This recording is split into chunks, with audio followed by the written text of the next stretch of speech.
please welcome to the PMRE stage, Emily Olman. Thank you. Thank you.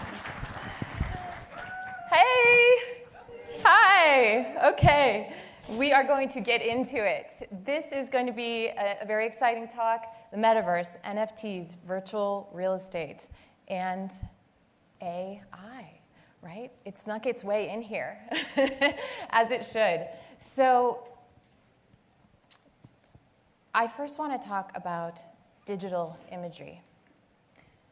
This is the first digital image.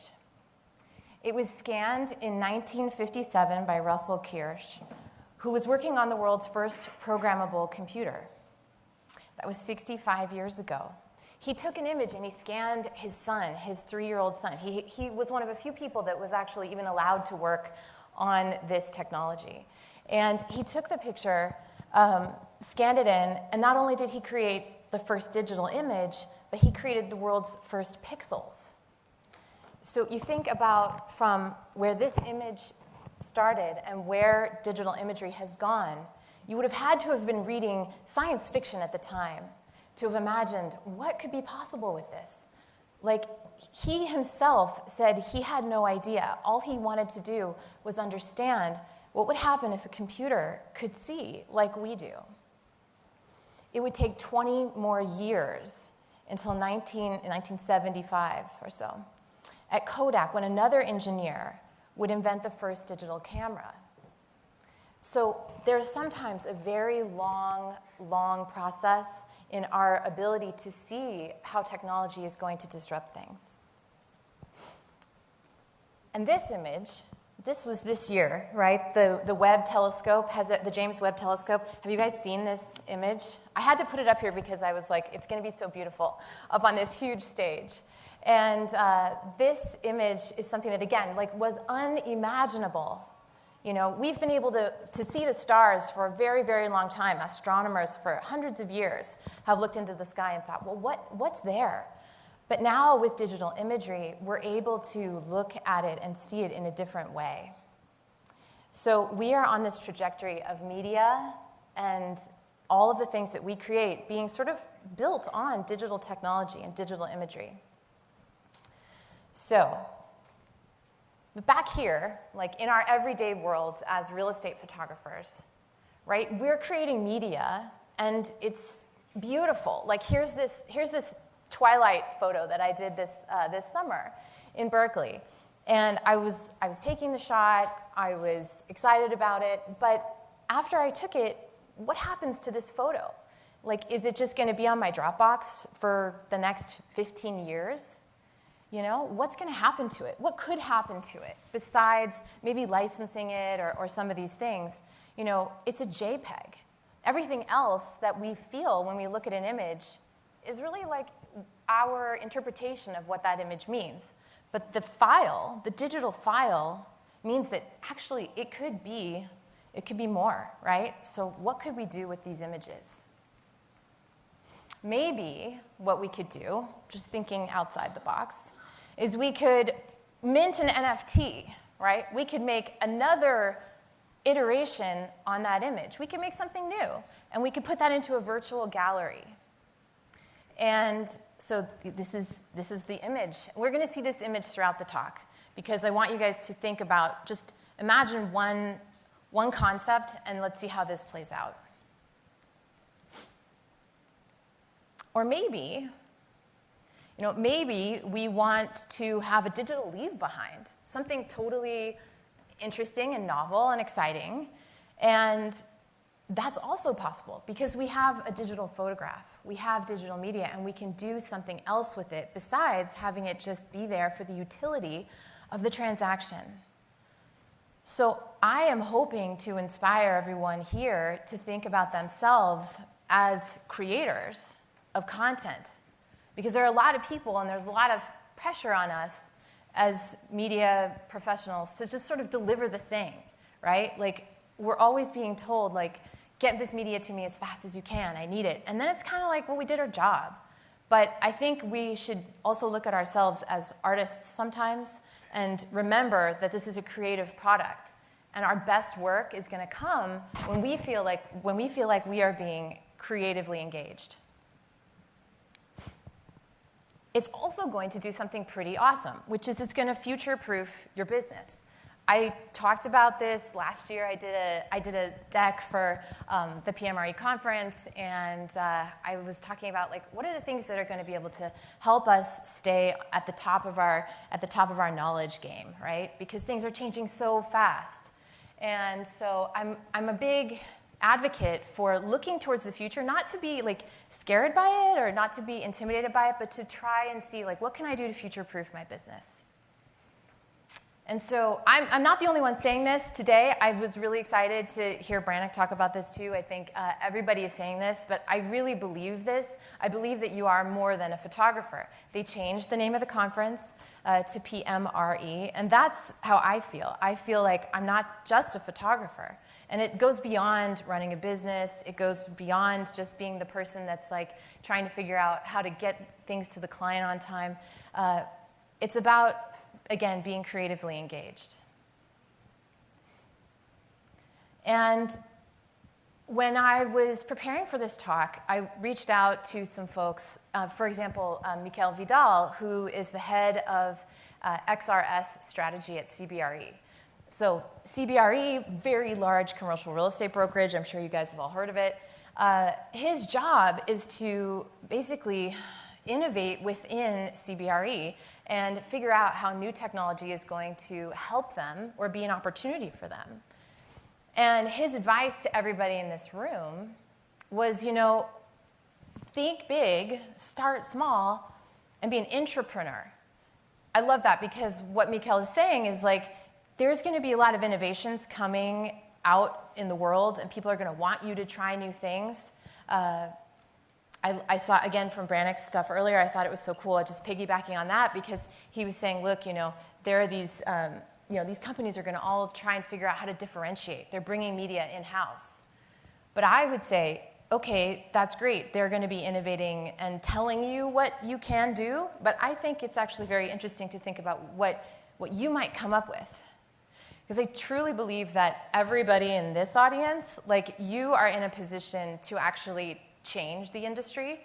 You're all leaders, you're all advocates for the media that gets created with your clients and the things that you create. So that's why I'm like, yes, be an entrepreneur. Take this as your own inspiration to try to do something new within the company. Even if you're a solo photographer, I think there's value in that. But first, this is the title of the talk is, of course, the Metaverse and many other technologies. But I want to dispel some myths about what the Metaverse is, because it is literally at peak hype right now. Mark Zuckerberg, a year ago when we were here for the conference, it was right around that time that he announced that Meta was the new name of the company and that they were going to be a Metaverse company. And so that just created so much confusion, because most of the people who had been working in spatial computing, like the way that it had been called prior to everybody calling it the Metaverse, they were like, okay, it's the Metaverse. Facebook's going to call it the Metaverse. I guess we all have to call it the Metaverse. But it just it's been a year of hype and confusion, and this is very typical of new technologies, where people are like, the Metaverse is coming, but where is it? I can't see it. It's not here yet. So I want to talk to you guys about what it really means. And I think this will set everybody at ease, I hope, because it's a little bit like, the internet now. We all innately understand what the internet is. We don't call it the information superhighway anymore like we used to in the 90s, right? It's just the internet. And so the Metaverse is the next generation of the internet. It is more, it's the evolution of what we will be doing with the new protocols and new standards and the way that the architecture of the internet will evolve. But it is the internet. And I have also some, I've got this quote here from Tony Parisi, who is one of the chief architects of 3D file formats on the web, on the existing web, like how we see 3D objects, right? He wrote GLTF, which if anybody has used, so many things like AR filters, like filters on Snapchat, those are almost all GLTF file formats. And we're going to talk about file formats a little bit more because it's actually really critical to the way you can experiment and learn about this technology. So look, Tony's like, check it out, guys. There is only one metaverse. Like anybody saying there are multiple metaverses, those are virtual worlds. Those are games, like Roblox, that's a game. There is no interoperability. You're not going between worlds, you know? And so this idea that we already have it is a little bit of like, we're getting ahead of ourselves. It's still being built. And it's really this, you know, as you can see here, it's the sum total of publicly accessible worlds, real-time 3D content, related media that are connected to an open global network controlled by none and accessible to all. And the other thing that Tony says, and thanks to Chris, yes, I will have some links and lots of stuff for you guys to check out after this talk. But Tony also wrote the 7 rules of the metaverse. And one of the two, besides that it's the internet, the 2 other ones that are really important are like, look, it's open for everyone. The idea of a metaverse is it's open for all. It's accessible for all. There will be places you can't go, just like the internet today. Like, I can't get into your bank without a password.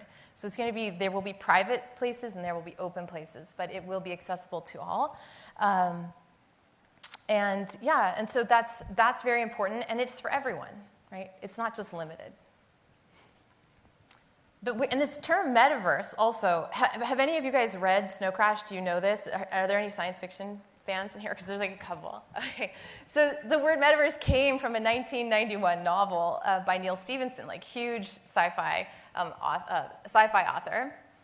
And let's see, you guys can listen to what he said about it. Completely sold on metaverse, but it was the best I could come up with, and I was a young man in a hurry, so metaverse it is. Okay, cool.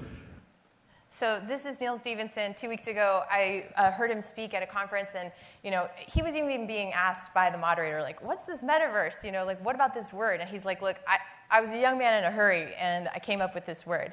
And so again, you know, Mark Zuckerberg takes it and says it's the metaverse, and so here we are. But he's not even sold on it. So we're going to go a little bit more into this internet, and then we're going to get into media.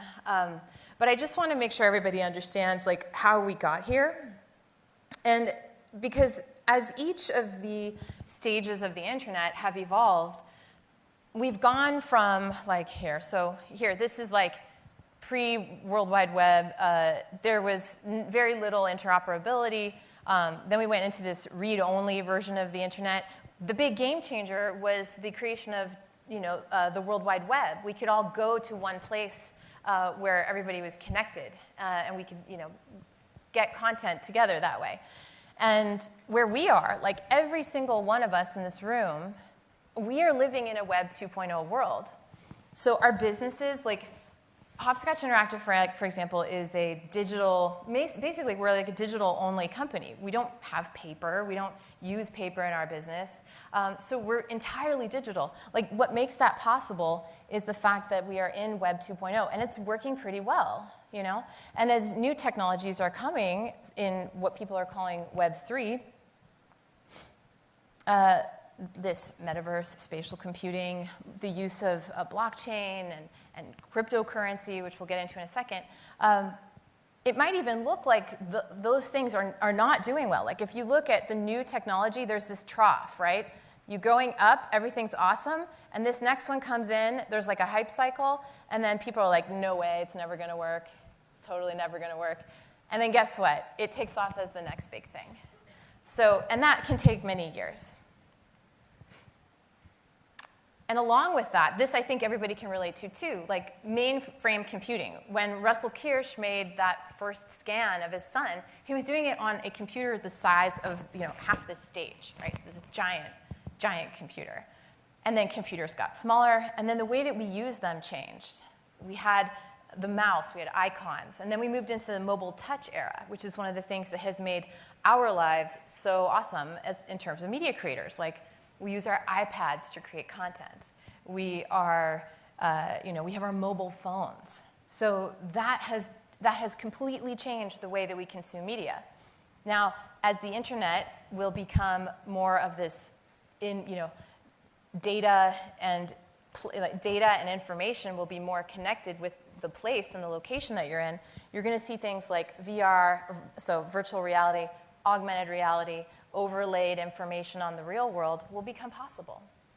And that's the next thing that's coming. And as real estate photographers and media creators, the thing that I think is also pretty awesome is that we are creating virtual tours. We're creating photographs. But we're really looking at the location, the place, the house we go to, the office building that we're scanning. And so we're documenting everything about that location, and we're getting a ton of data. And what's going to happen with that data is really the question. And again, Brannick said it earlier, all these companies, they're not buying photographers, they're buying data.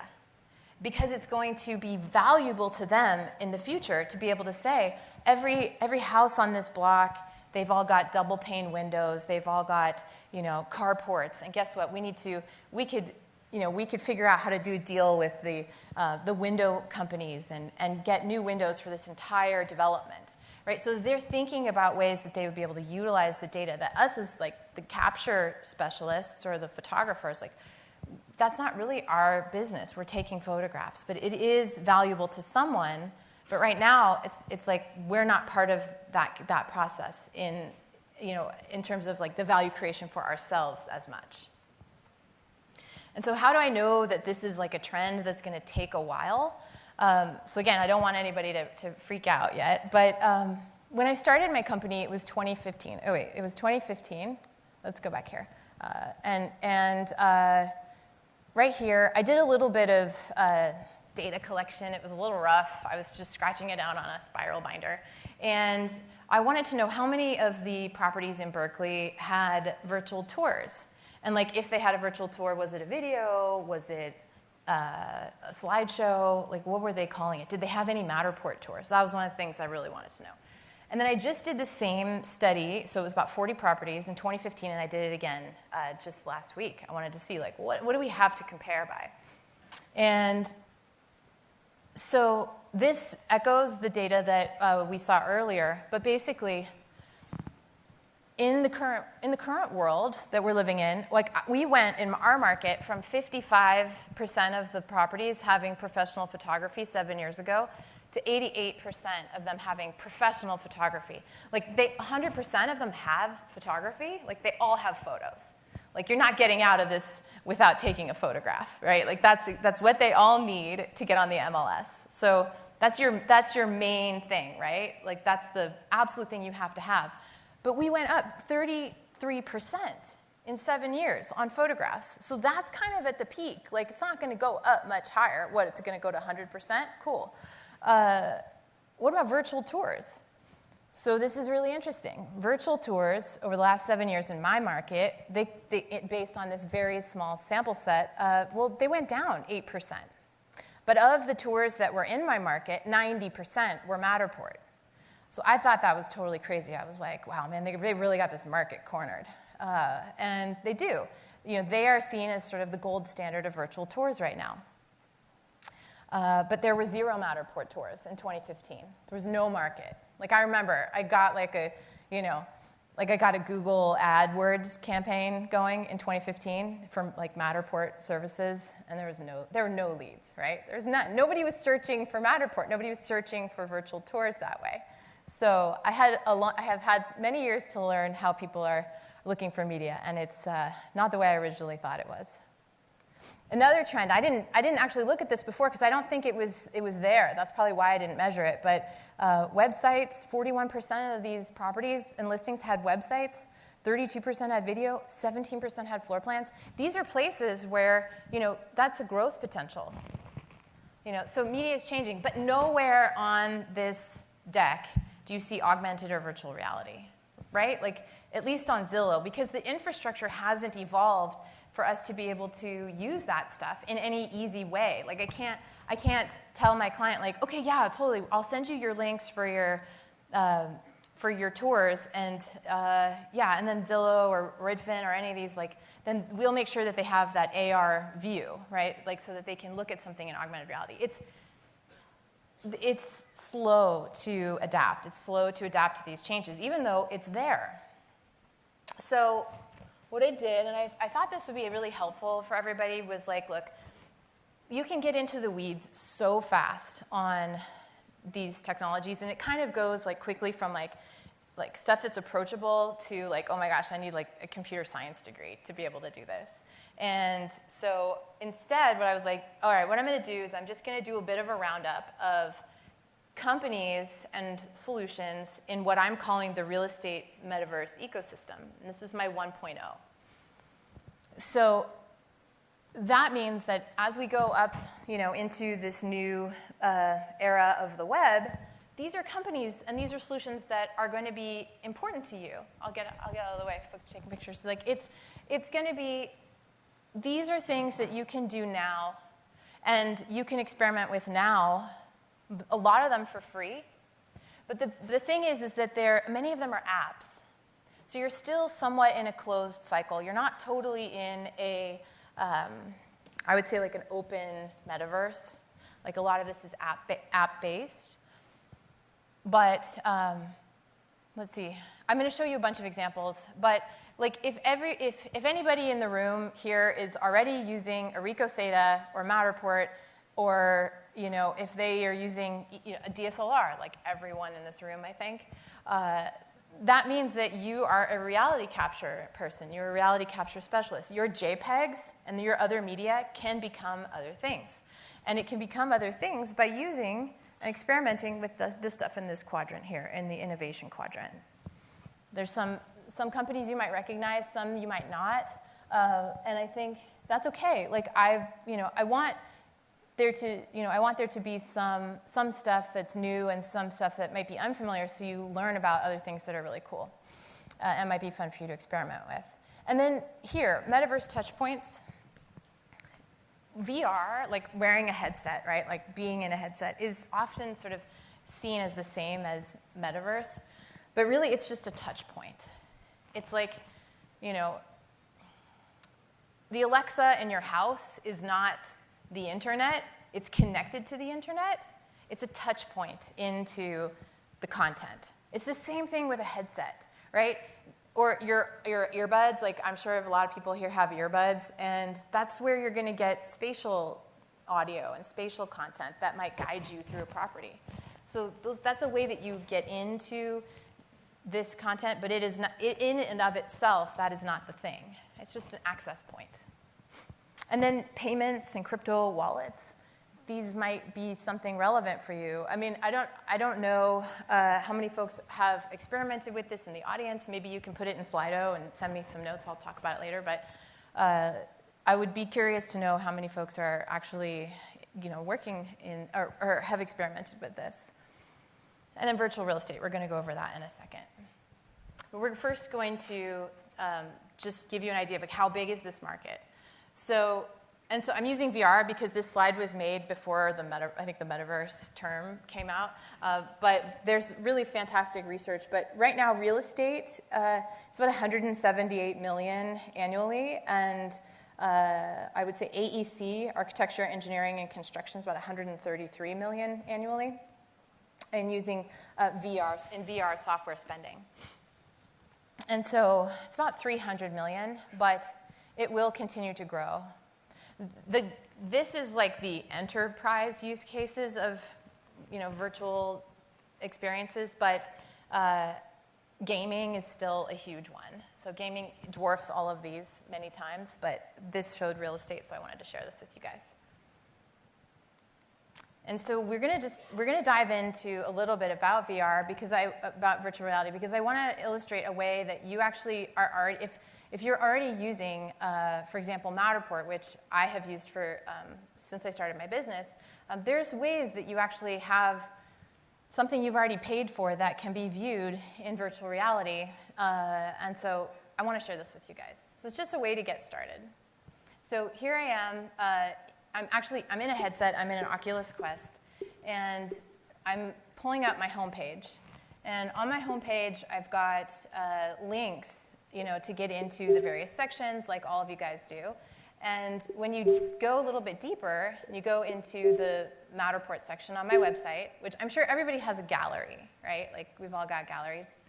But I have embedded on the website the code from Matterport, which is enabled for XR, meaning you can enter into VR straight from a web page if you have this on your web page or on your website. And this, for example, was a tour that was virtually staged. It's a commercial office space in San Francisco, and so we're looking at it in VR. And I think that it's a great example of, look, you've already made content for your client. What else can you do with it?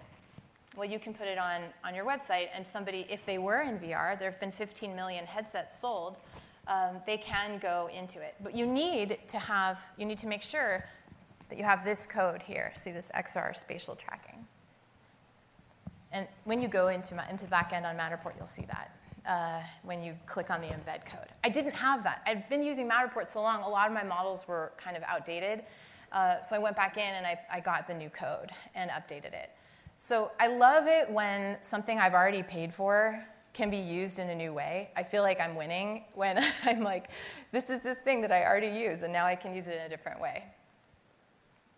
And here's another example of where this technology might evolve to.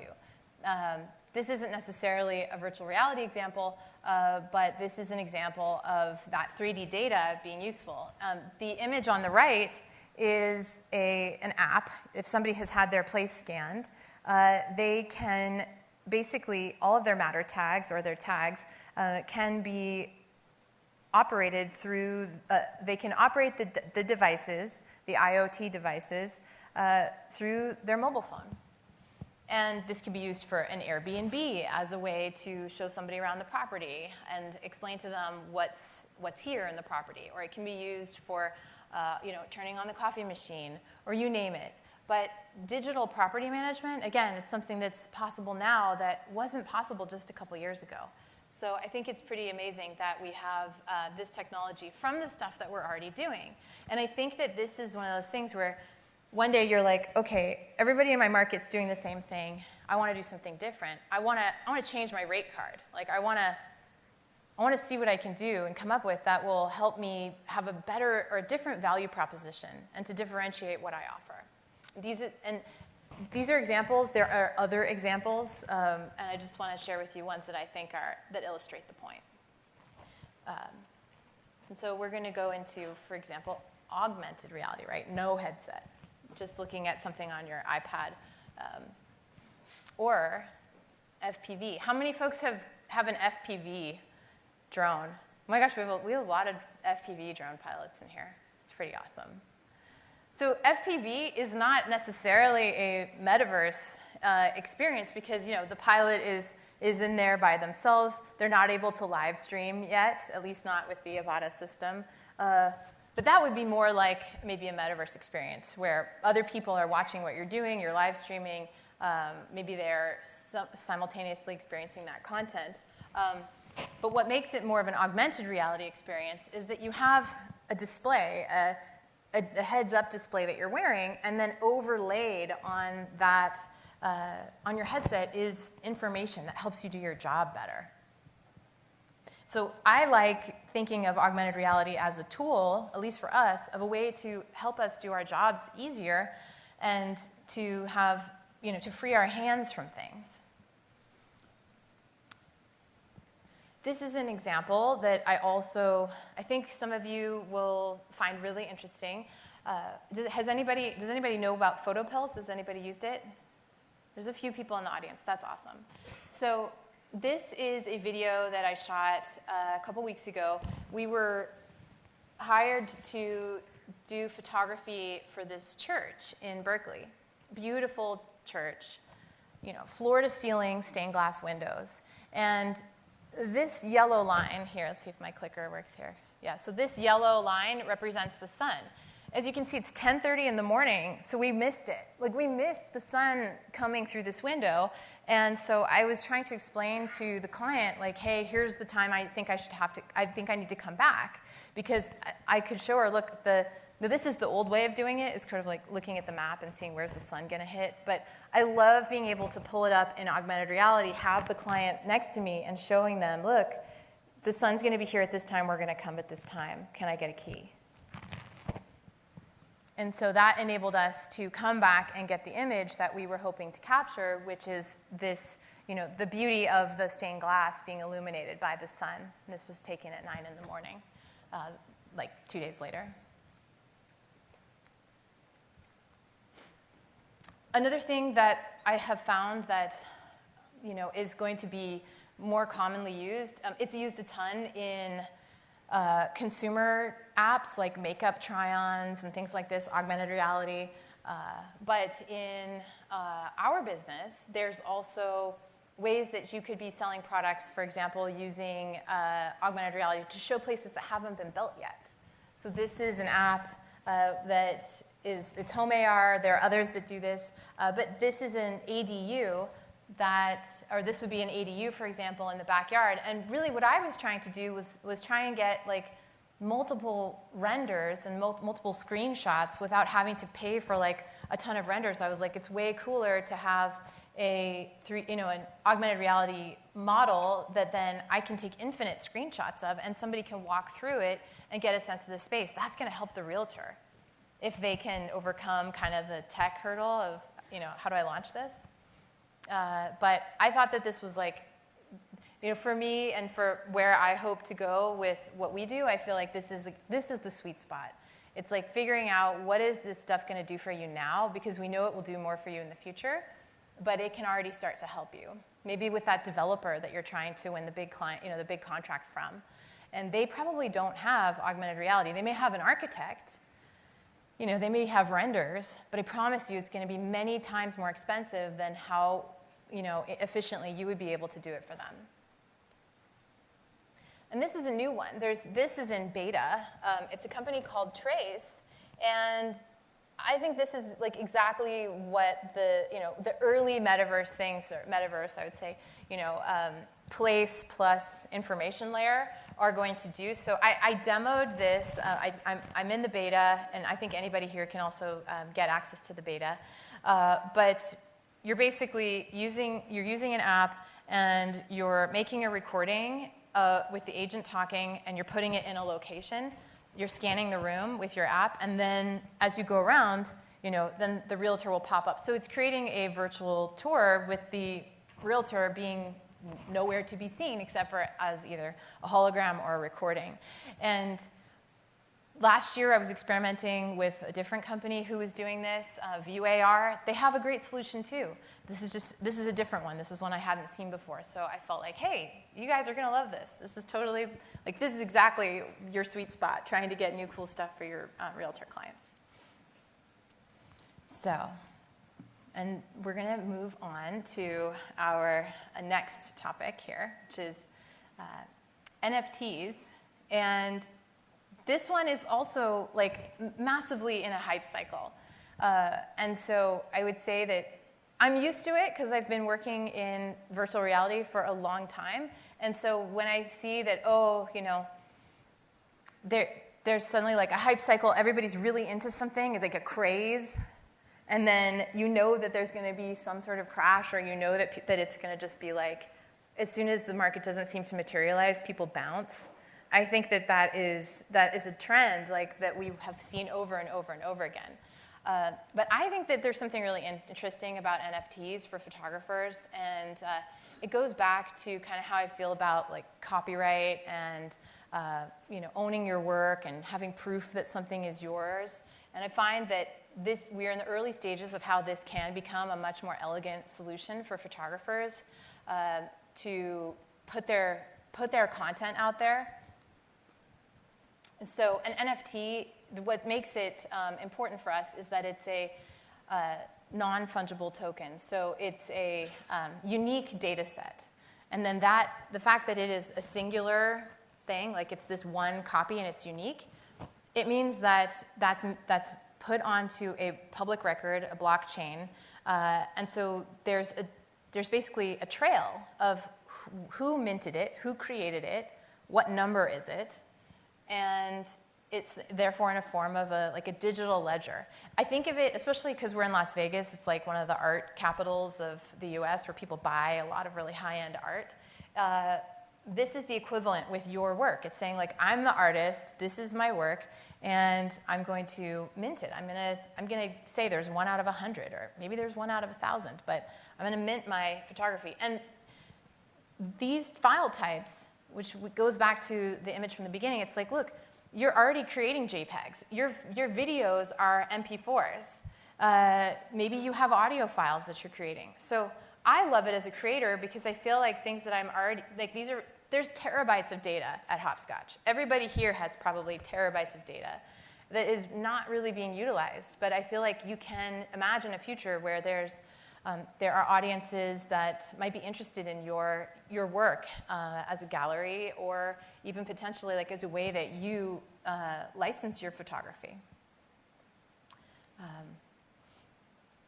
So there's this, for example, OpenSea is one of the largest marketplaces for these NFTs, or these digital art pieces, digital media. And these are the file types that they accept. So we see here's the Twilight photo again. It's a JPEG, and so I was like, sweet, I'm gonna go on OpenSea and see what happens. Does this cost anything? It doesn't cost anything. It's actually free to create something on OpenSea, and so I tried it, and I was a little confused at first because I didn't understand, like, okay, you have to say the attributes of your image, and you have to kind of categorize it. Those were all things that I had never done before.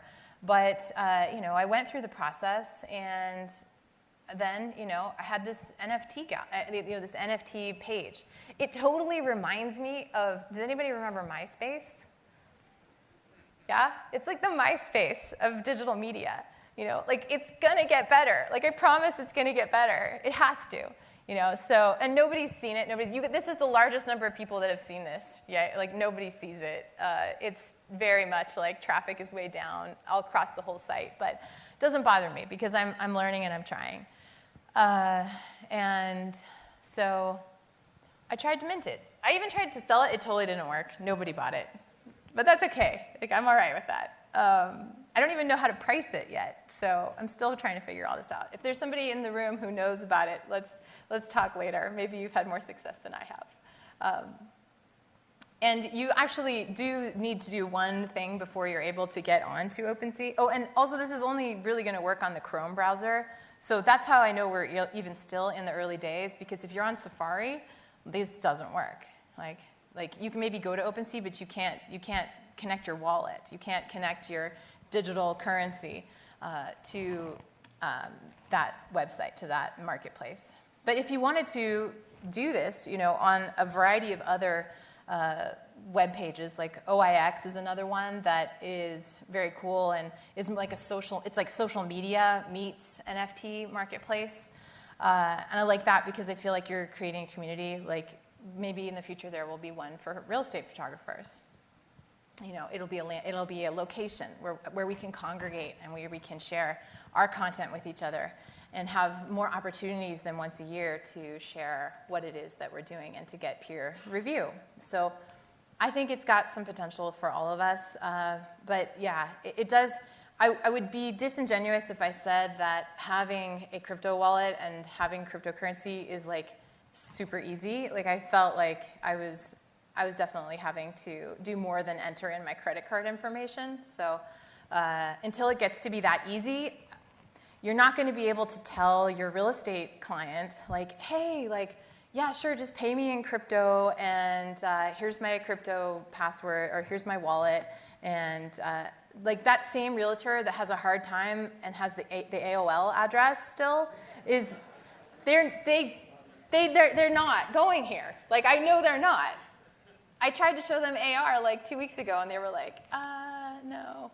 So they don't have time. They're not interested. They're very transactional, right? Like, they're like, is it going to make me money? Great.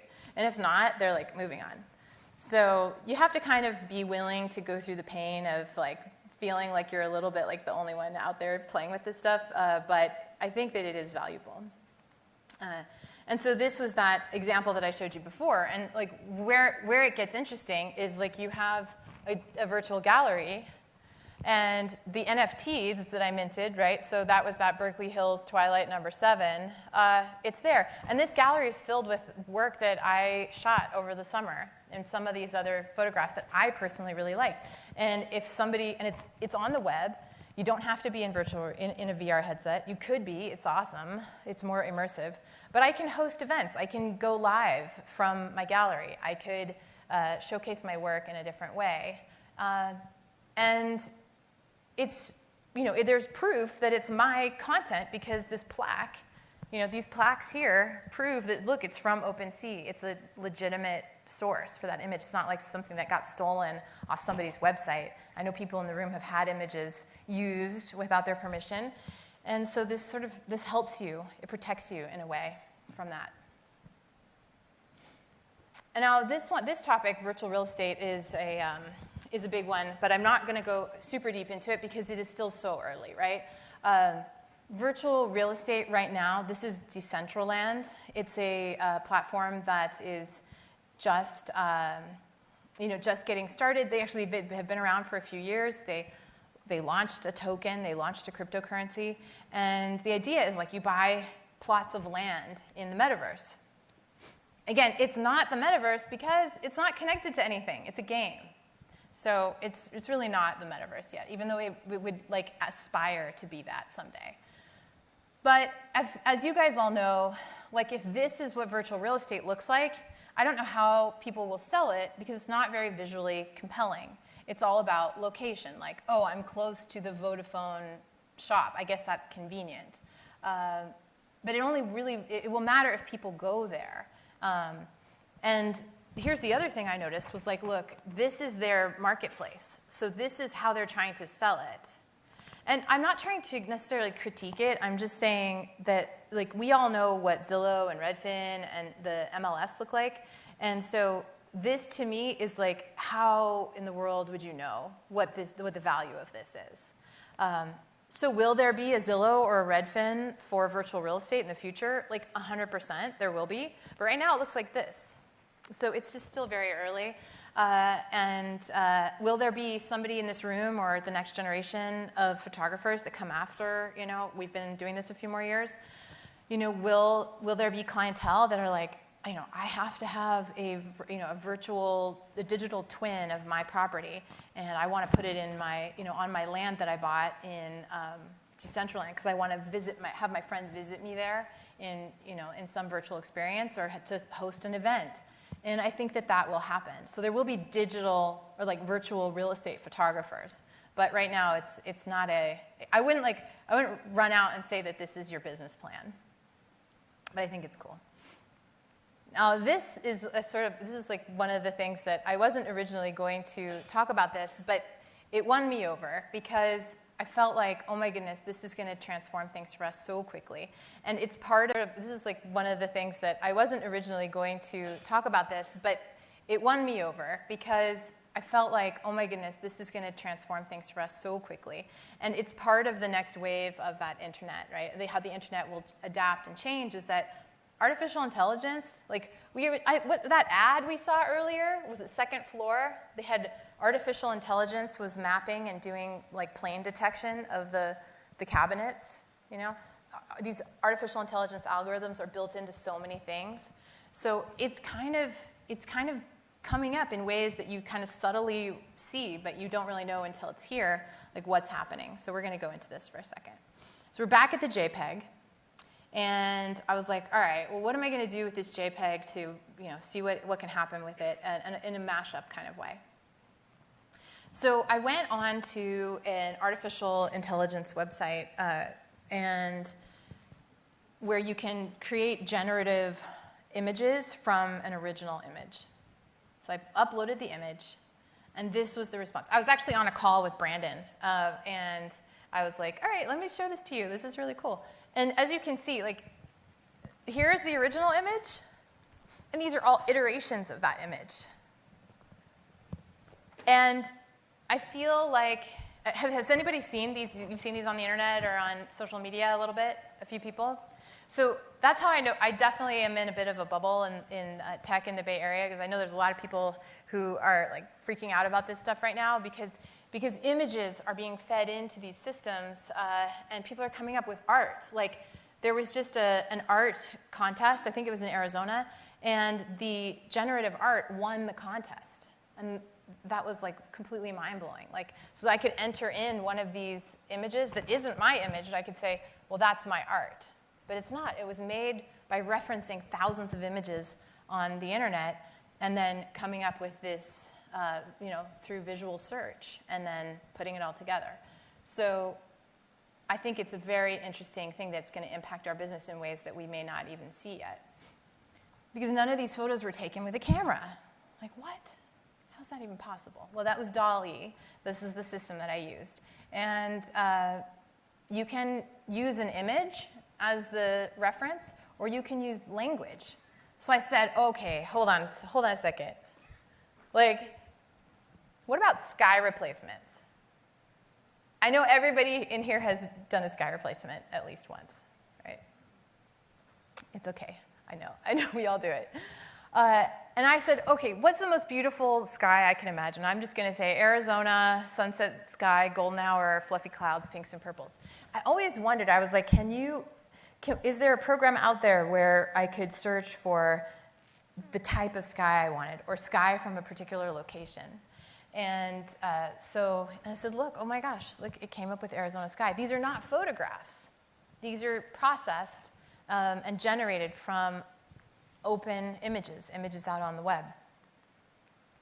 And then I did it again. I said, all right, well, Hawaii is super awesome. I love Hawaii. How about let's look at the Hawaiian sky? And because imagine you came home from that shoot and you didn't have the sky that you wanted, and you just didn't feel like anything that you already had was going to fit it either. So I said, let's try this out on a property. I had already delivered this one over the summer, but I was like, I'll just pop in that sky, right?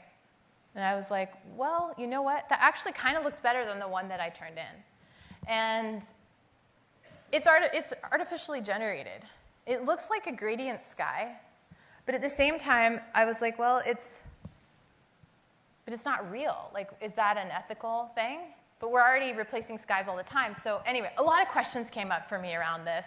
And I wanted to share this with you because it made me think, okay, that's just images. Well, what about generating staging?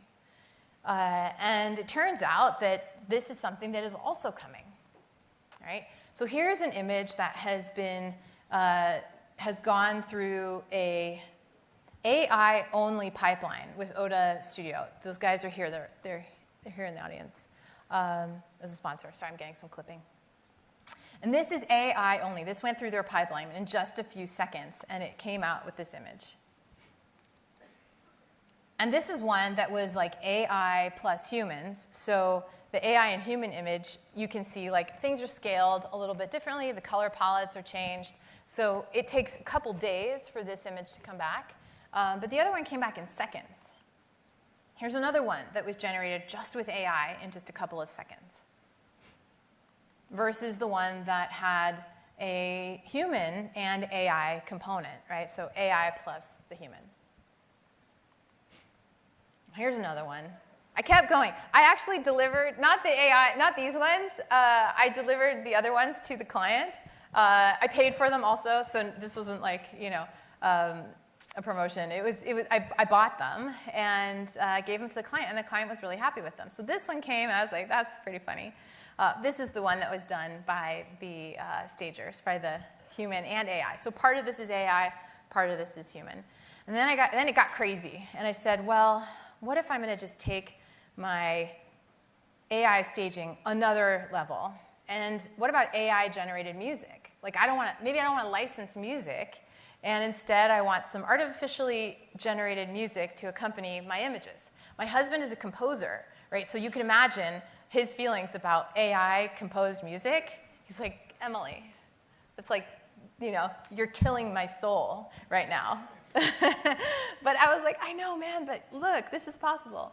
So here we have our image, and sorry, it's loud. Yeah, sorry, guys. Audio, thank you. Let's go back. Let's just watch it one more time. but like keep it low. Okay. So AI staged, AI music, my photography, but a totally different story that you're telling. Sorry for the jump scare there with the music.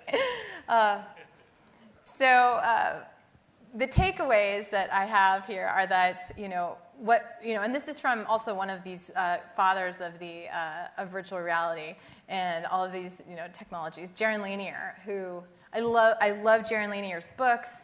He's amazing, and he's always said he actually likes one of the reasons he likes VR is because he likes the moment when he takes the goggles off and then he sees reality. That's one of the things he likes the most. But he says what makes something real is that it is impossible to represent it to completion. There's always something tiny bit off, and we can't put our finger on it. But I would say that right now, we're in really uncharted territory, both with augmented reality, with digital media as a whole being able to, be combined in new ways, and for us to see that things are going to keep evolving. And so I wonder, is it possible at some point to represent it to completion? Will the copy be just as good as the original?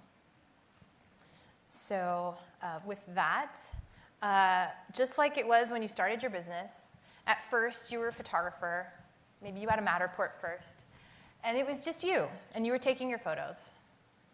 And then a little later, you got a 360 camera, or you got something else, because you were curious and you wanted to try more and learn more. And the next thing you know, before you know it, you've got this team, you've got videography, you've got a Matterport camera, you got your iPads, you're making cubic casas and floor plans, and you're doing all this stuff. And you've learned so much. And so the expectation that you're going to go from immediately from here to jump to doing all this stuff is that's a great expectation. It's more likely that you're going to evolve, you're going to experiment, you're going to try, and you're going to you're going to learn and trial and error, figure out what works for you and what works for your clients. But I do think that there is a lot of content, a lot of media, a lot of things that are out there that are very inspiring and that I hope will get you thinking about ways that you can think about yourself as more than a photographer. So I'd like to just acknowledge, as I wrap things up, I'd like to acknowledge Brandon and the PMRE team. He's like the friend I wish I had when I started my business. I wish that I had this friend to be check it out. There's other people that are doing this just like you are. So it's great to be here amongst colleagues and to see everybody here trying to, up their game in whatever way feels is approachable and interesting to them. And then all of these folks, there's so many companies that are exploring these technologies right now. And these are all people who have contributed in some way. As I was preparing this talk, I chatted with all these folks. So as Chris said, there's two things. There's a blog post on the Hopscotch Interactive website. I put authoritative sources on there. There's actually 7 pages of links and notes. And so if you go to hopscotchinteractive.com and /blog or go to the website, you'll see that. And there's also, at the Hopscotch Interactive YouTube channel, I have a PMRE playlist. And on the playlist, there's tons of stuff that I didn't have time to play for you today or to show you, but things that either made me really think about what it is that I'm doing and what's happening, because it happens in real time. Things change so fast. And so I think spending these hours, especially in the season when it's a little bit slower, to absorb and try and get a little bit more of a handle on it yourself is going to be the way that you can differentiate yourself to your clients. I think they're all going to look to you as that resource. So I think we are ready for our Slido questions, and that we've gotten to the end of the content, and I want to hear from you guys. So let's see if Brandon's got the iPad. Let's see. Brandon? I'll give him a second to come out. Yeah, I think that we are in this moment right now where things are changing so fast, but we can be a resource to each other. Yeah, cool. Thanks, guys. Okay. Okay, so let's see.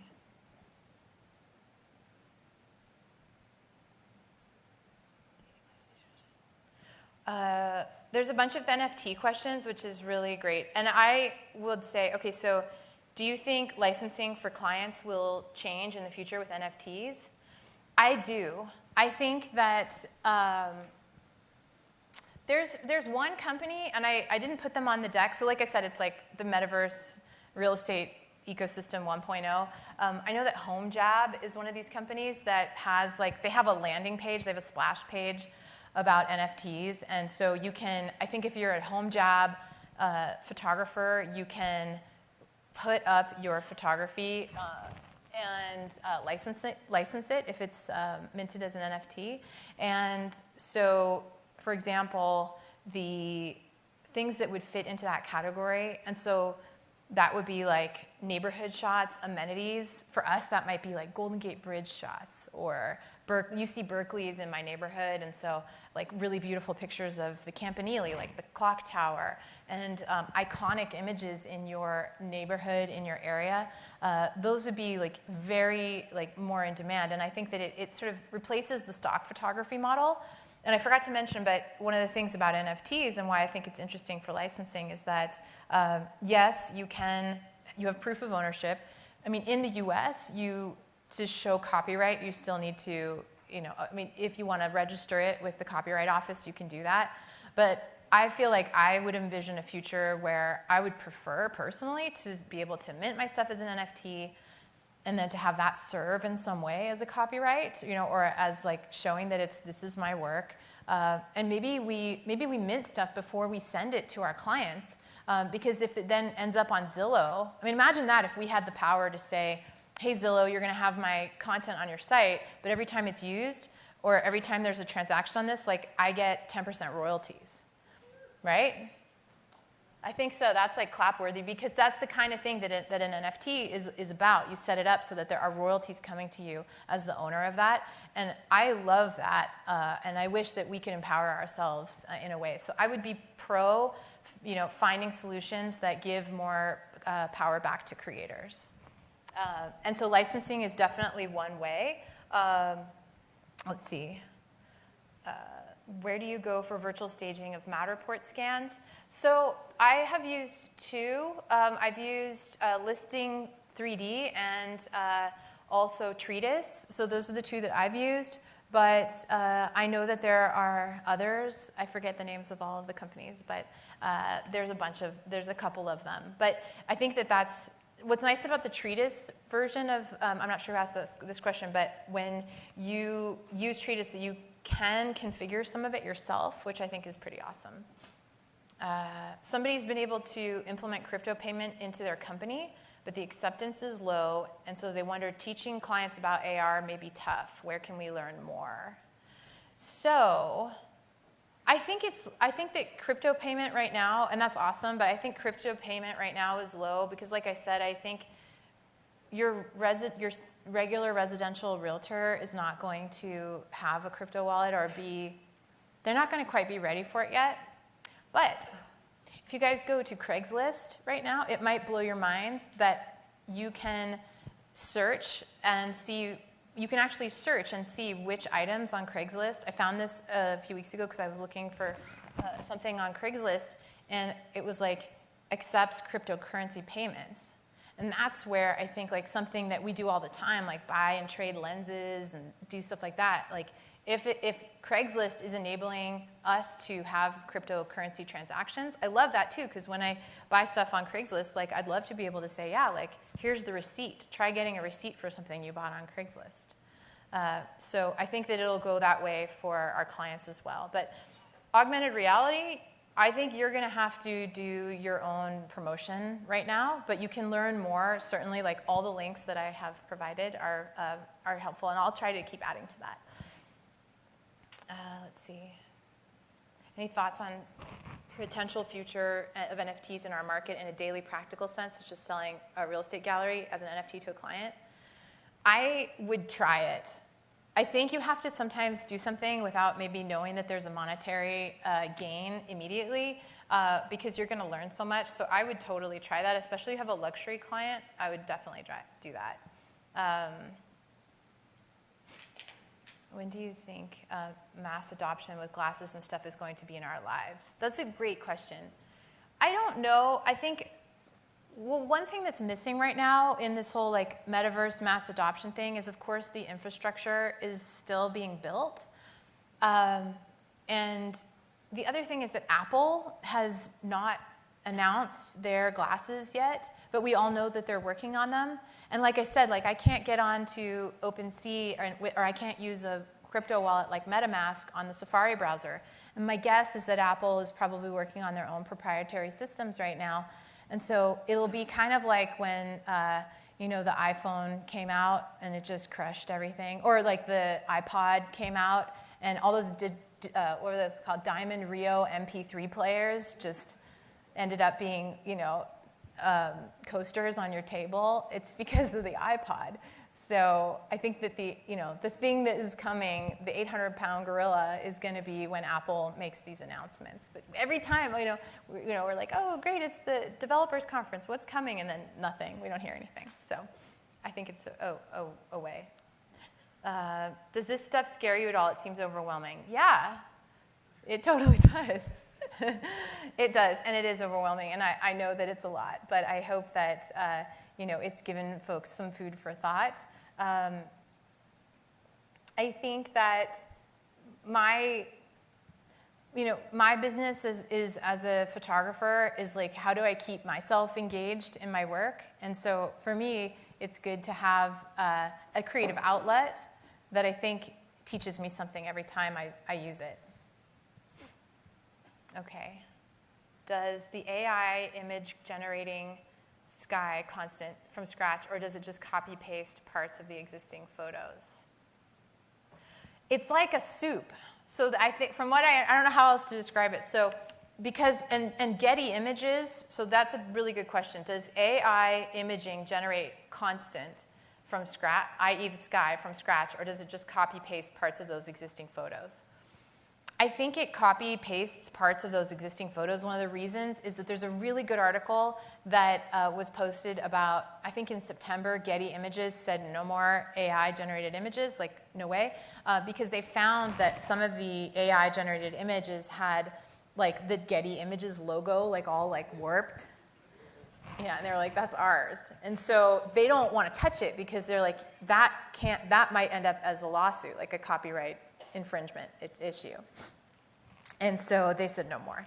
But so it is from scratch, but it's like say it takes like 1,000 photographs and it blends them all together and comes up with an image. It is taking it from somebody else's work. So, but at the current moment, the legislation has not caught up to say, do you as the creator of that photograph own 1/1000th of this new image?